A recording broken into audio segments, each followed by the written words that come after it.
செய்திகள்.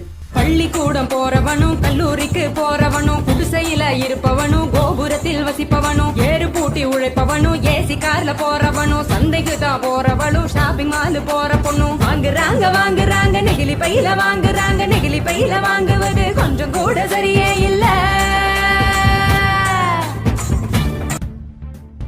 மக்களின் பொதுநலம் கருதி கலாம் குரல் தமிழ் வார இதழ் மற்றும் யூடியூப்.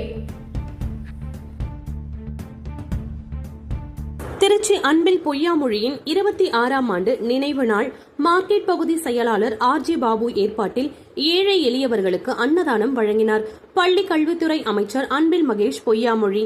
தமிழக பள்ளி கல்வித்துறை அமைச்சர் அன்பில் மகேஷ் பொய்யாமொழி தலைமையில் மாலை அணிவித்து மலர் தூவி மரியாதை செலுத்தப்பட்டது.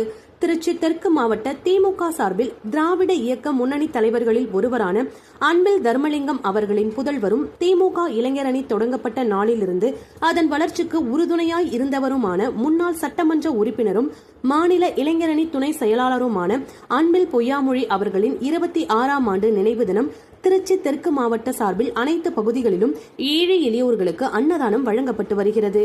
இந்நிகழ்ச்சியில் RJ பாபு மார்க்கெட் பகுதி செயலாளர் S சுருளிராஜன் 20 வார்டு வட்ட செயலாளர் SK சாதிக் பாஷா அவர்கள் 19வது வட்ட செயலாளர் மாமன்ற உறுப்பினர் G வேலுமணி 19வது வார்டு வட்ட செயலாளர் Y சிலம்பரசன் 18வது வார்டு வட்ட செயலாளர் S மனோகரன் 17வது வார்டு வட்ட செயலாளர் RM சுப்பிரமணியம் செந்தில்குமார் மற்றும் பகுதி கழக நிர்வாகிகள் மற்றும் மகளிர் அணியினருடன் திருசங்கு ராஜன் மற்றும் கழக நிர்வாகிகள் தொண்டர்கள் பொதுமக்கள் ஏராளமானோர் கலந்து கொண்டனர்.